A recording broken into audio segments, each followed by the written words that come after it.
Katarina, thank you very much. And hello, and a very warm welcome from me as well. My name is Karin Svanborg-Sjövall. I work at a sister think tank of Frivärld called Timbro. And I'm very happy to be here today and to be able to introduce to you our very distinguished panel. It's been difficult to prepare questions since everything is moving so fast. But I think that we have the best panel possible actually to dig into the subject of Russia as a regional power post the Ukraine crisis. I thought I'd start by allowing Mr. Edward Lucas, who I suppose most of you have heard from before. He's senior editor at The Economist, and he will start with giving a brief speech for about 20 minutes, which will then be commented on by Mr. Vladimir Kara-Murza and Mrs. Gudrun Persson. So please, Edward, over to you. Well, thanks very much indeed. It's very nice to be back here. And I want to start off just by absolutely endorsing the opening remark that we heard, which is that Artis Pabriks was right when he gave his very gloomy speech last year. And there was a bit of tutting about it. And yet again, these crazy balts, scaremongering, as Ron Asmus used to say, running into the room with their hair on fire. Well, he was right. And I think that all Westerners approaching this crisis have to start off from a position of considerable humility. We've been wrong. The Balts have been right. They've been systematically patronized and ignored over a period of more than 20 years, warning about what was going on. And even now, I'm not sure we're fully taking their lessons on board. I myself wasn't gloomy enough. I wrote a book in 2007, published 2008, called The New Cold War, which was warning about the trajectory of Russians' foreign policy and domestic policy and saying this is going to be nasty. I got the war in Georgia more or less right, which happened shortly afterwards. But even I didn't think that Russia's military modernization was going to develop as the way it has done. I had some line about how Russia is able only to invade small countries it can drive to. I should have changed that to small bits of large countries that it doesn't need to drive to.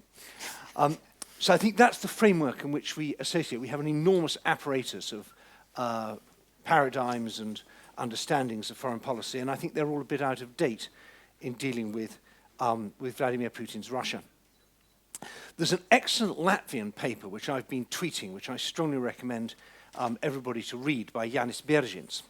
And it's on Russia's next generation warfare. And it outlines really, I think, in stark clarity, the thinking behind the way Russia is approaching this phase of the conflict.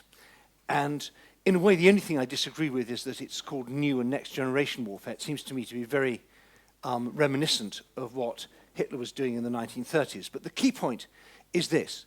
This is a kind of warfare where you do not attack your enemy's physical assets. You attack his willpower and his credibility. And if you've attacked his willpower and his credibility sufficiently, then you have won the war, and you don't need to worry about the physical side of it. You just do some mopping up operations. And that seems to me to be very much what is going on in Ukraine, but also what's going on more widely. Russia has three assets in this conflict, three techniques, none of which we are able to use back. The first is that it's willing to accept economic pain, quite substantial economic pain. Actually, it hasn't yet accepted substantial economic pain, but it's willing to accept economic pain. And the opinion polls in Russia show very clearly that Russians, if they're asked, will it be worth accepting the pain of sanctions, they say yes. That's not the way we look at it. We have so far tried to find those magic, elusive sanctions that cost us nothing and impose decisive costs on Russia. They do not exist. There are sanctions we could do which would be painful, and our business community in Britain, in Germany, and elsewhere is lobbying extremely hard against them for very good reasons, because if these sanctions do go into effect, our business would suffer, and our economic growth would suffer, and our employment would suffer, and our energy supplies would suffer, and so on. But Russia's willing to accept economic pain, and we're not. Russia's willing to use force, and we're not at the moment. we've seen very clearly from political leaders the strong message that we want to solve this problem by dialogue. Well, Russia doesn't want to solve this problem by dialogue. Russia's willing to solve this problem by shooting people and beating them up and kidnapping them and humiliating them on television. And there's an asymmetric relationship between our unwillingness to use force and their considerable willingness to use force, particularly when it's disguised in these famous little green men. And that gets on to the third thing that Russia's willing to do. Russia's willing to lie. It lies consistently, blatantly, enthusiastically, on a large scale, with a great deal of money behind its propaganda machine. And we don't do that. Yeah, we tell itsy-bitsy little lies when we say one thing at a diplomatic meeting in private and then in public say, well, I think it may have been a bad translation. We tell the sort of convenient little white lies of diplomacy where we use euphemism and so on. But they use intercontinental ballistic lies,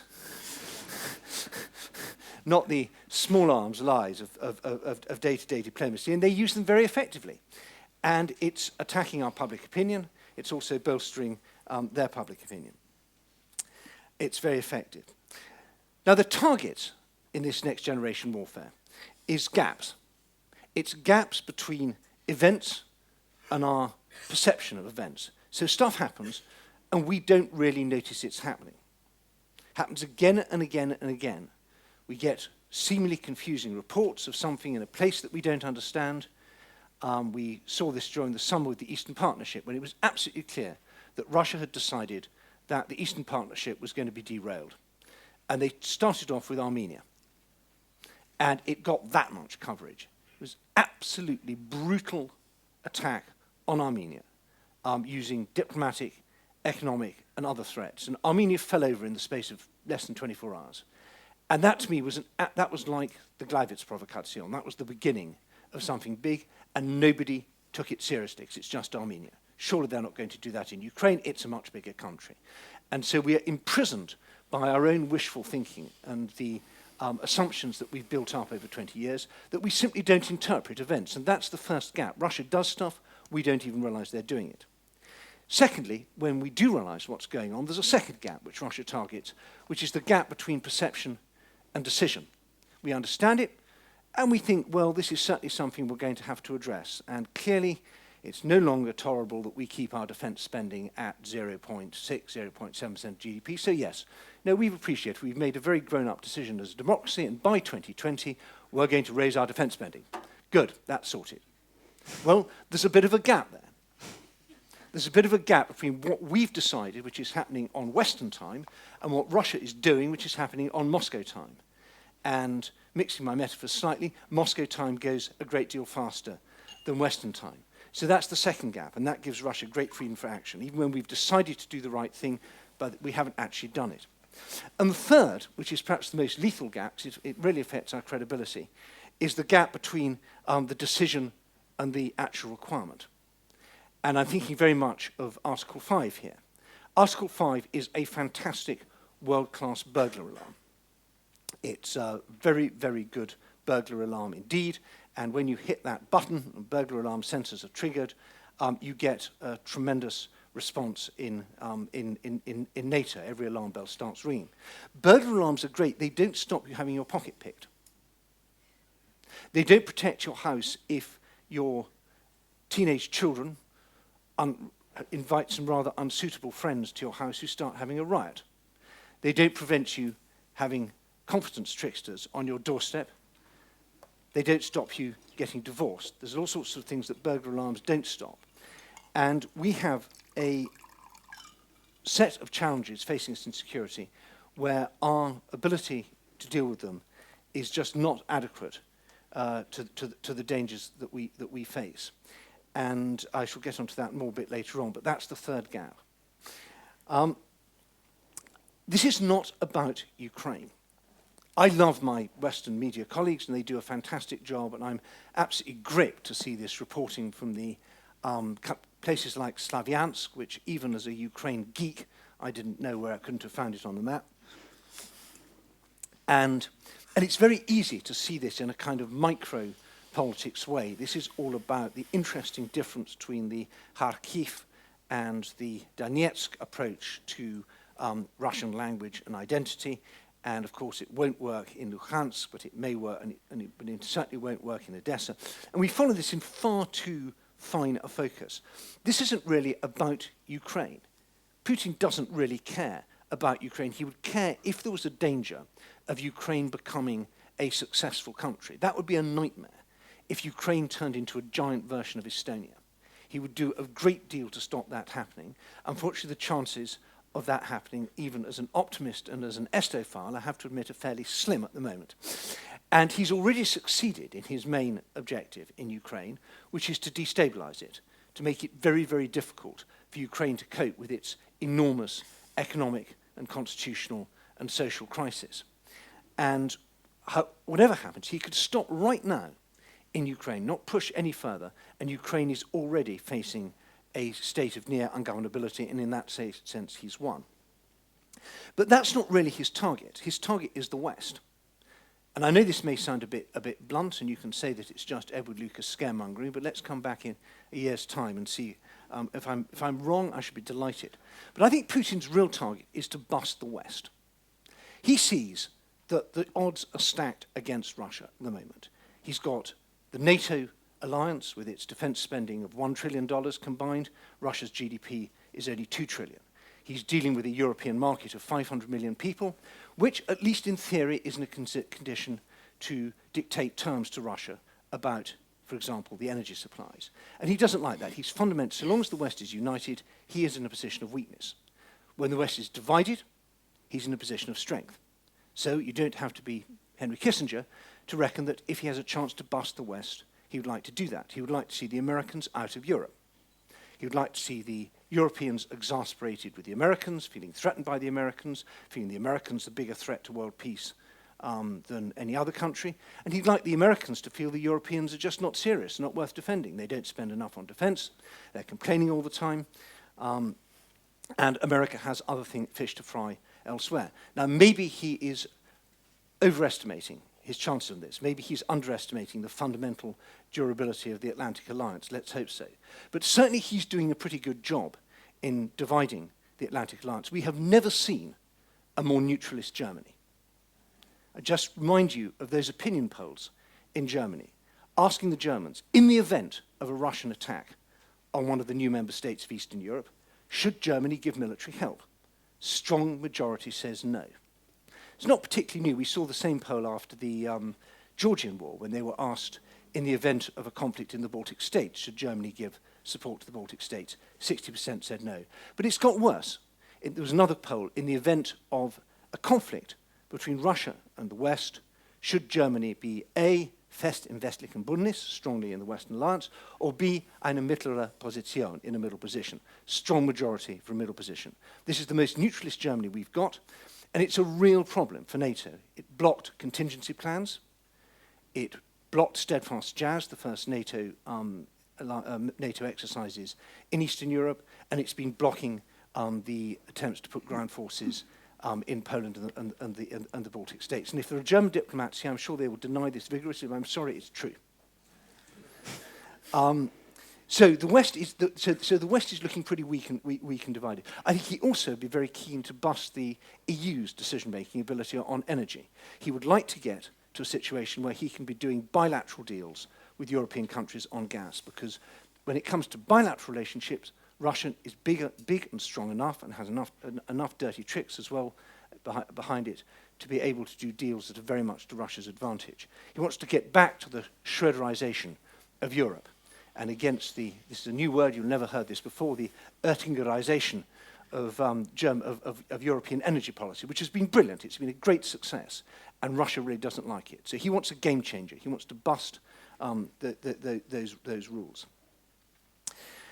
We've got two Achilles heels. One is public opinion. Public opinion is essentially, in most of Europe, neutralist. Not in the Baltic states, not in Poland. Most of Europe, the public wants this to go away. And if they're asked, do you want to risk World War III for Narva? They'll say no. And Russia knows that. And so it knows that if it escalates in the Baltic states, possibly in Poland, most likely in the Baltic states, although Article 5 may say this and Article 4 may say that, the politicians in Europe are going to be facing a lot of public opinion. How can we stand this down? There must be, can't we find a negotiated settlement? And you'll see a clash between the institutional machinery of NATO, when it finally gets into gear, and what political leaders are getting from their public opinion. And I'm not sure which way that's going to go. And the second, which I already mentioned, is business.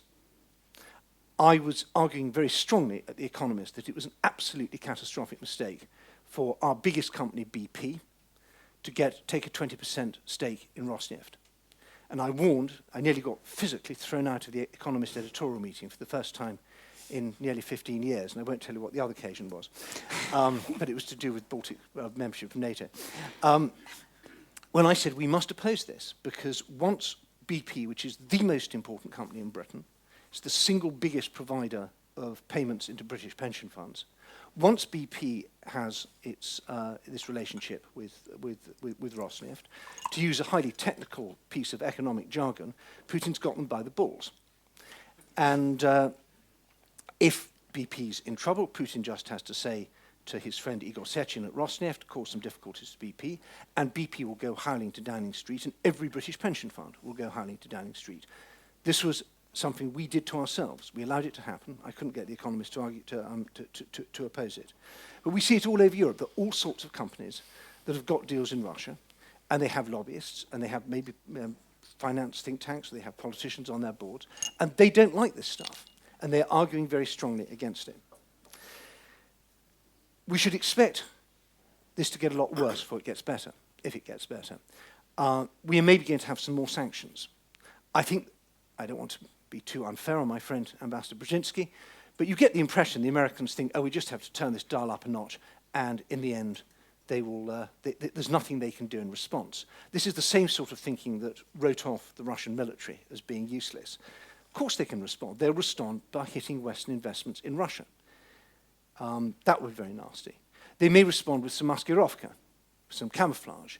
They may damp down things on Ukraine and say, what, these men in green, nothing to do with us? No, no, let the Ukrainians try running it for a bit. And in the hope that we then drop down again. Or they may open another front in the Baltics. The most sinister thing I saw in the last week was a Russian activist saying that we want, in Latvia, they were trying to have a concert in Latvia, and he said, of non-citizens, he said, this is going to be our Maidan. Luckily, the Latvian authorities said that they weren't going to let that concert go ahead. But we're very vulnerable to this. It's very easy for them to start something. And you cannot have Article 4 consultations on the basis of a concert happening in your capital city. We can have, there's another grey zone between the sort of pressure that we will find intolerable, or that our frontline states will find intolerable, in terms of threats to their constitutional order, to their domestic political processes, to their social peace, which is intolerable at that end, but not yet intolerable enough that you get either Article 4, let alone Article 5 consultations. And my big worry is that we get something happening that is so painful and unpleasant to one of the Baltic states then turn to NATO and ask for help, and then the Germans, being neutralists, the Southern Europeans who don't care, in the NAC say, well, hang on, isn't this basically a local policing matter? Yeah, we appeal to both sides for dialogue. Well, at that moment, I think NATO's bust. If NATO fails its weakest members in their hour of need, then it loses its credibility for anything else. What can we do? Well, clearly we need to speed up our decision-making. We need to be much, much quicker. We need to try and get ahead of the game rather than being behind it. We need to start preparing for things. So it's a huge problem that we haven't already pre-positioned substantial forces in our most vulnerable countries. Clearly, you guys need to wake up. I mean, I'm not even going to start on the absolute, to me, blindingly obvious fact that we cannot have Northeast European security without the full cooperation of Sweden and Finland. And even to the suggestion that Sweden and Finland can stay out of this is profoundly irresponsible and speeds the likelihood of a conflict in which you will suffer very substantially. And finally, we should try playing offense rather than defense. We do absolutely nothing on information warfare. In fact, the two big mistakes, we have to shift the whole post-1991 assumption, which is that money was neutral and free speech will take care of itself. Both of those are not true. Money is not neutral. When it's Kremlin money, it pumps corruption into our political system, media, public life, think tanks, and all the rest of it. And information is not neutral. Russia is spending hundreds of millions of dollars on information warfare against us, and we are doing almost nothing in return. I'm going to turn over to Vladimir in a moment, because we've got to work out a way of fighting back on Putin's weakest front, which is his record at home. This is a regime that every year steals tens of billions of dollars from the Russian people, loots the Russian economy, and launders it in Western capitals, particularly my own hometown of London. And we've done nothing about it, which makes us look very complicit and sleazy in the eyes of Russians, because they, as Navalny told me the other day, if we ever come to power, we're going to have some very hard questions for you Brits about why you laundered all this money. And he's absolutely right to ask that. But it was one of the few good things that happened. And again, I'm sorry that Ambassador Brzezinski is not here, so I can tell him to his face. Despite the pitiful, cowardly, short-sighted attitude of the administration when it came to the Magnitsky sanctions 2 years ago, the US Congress forced those sanctions through. It was the first time we actually did something that really hurt the Kremlin. Even very limited, even heavily watered down, but we did put those sanctions through. The reaction from the Kremlin was electrified. They hated it. And the really interesting thing was the majority of Russians approved of this, because they knew that the people who were targeted by the sanctions were people who'd stolen money from the Russian taxpayer and killed a Russian citizen. So that is what we should do. We should open our second front on their turf and start attacking Putin really hard on his weakest point of corruption. Will we do it? I doubt it, but I hope so. Over to you, Vladimir. Thank you. Thank you very much for that introduction. I thought I'd ask you one thing before we continue.